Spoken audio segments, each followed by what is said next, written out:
Nasisira na rin ang ilang tanim na pakwan sa Bangaldan, Pangasinan dahil sa matinding init ng panahon. Sundan sa ulat ni Joan Punsoy. Isinalansan ng magsasakang si Cardo ang mga aning pakwan sa Bangaldan, Pangasinan. Hinihiwalay ang mga may magandang kalidad para madaling mapresyuhan. Apektado raw ang kalidad ng ibang pakwan dahil sa epekto ng mainit na panahon. Problema ko, logi ako eh. Baka hindi ako naibalik yung punan ko eh. Magkano ba pinuhanan niyo, sir? 40 mil eh. Mali lang yung binta dyan. Siyempre maraming reject. Makikita rin sa itsura ng prutas o ng pakwan itong ang kalidad nito. Gaya na lamang nito, nasa 75 days daw itong harvestable size. Kaya okay itong size nito. Isa pa, itong physical appearance o balat nga ng pakwan. Ibig sabihin daw ng good quality, dapat green lamang. Pero masasabi raw na hindi maganda yung kalidad kapag maliit itong size. 75 days na pero ganito pa lang yung size.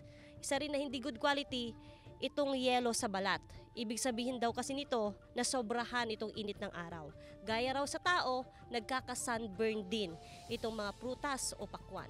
Makapal daw ang balat at hindi masyadong matamis ang pakwan na nababad sa init. Nasisira o nabubulok din ang ilang bunga. Iniinda ng mga magsasaka ang kawalan ng sapat na patubig sa mga irigasyon dahil sa El Nino. Bagamat water-resistant crop ang pakwan, kailangan pa rin itong madiligan para lumaki ang bunga. Everyday po ang pagbilik ng pakwan po para hindi malanta. Tubig din talaga ang kailangan ng ating mga pakwan para lalaki po ang mga fruits. Bumabang presyo ng pakwan. Naglalaro ito sa 15 to 23 pesos per kilo. Maraming supply. Maraming nagtanim ngayon.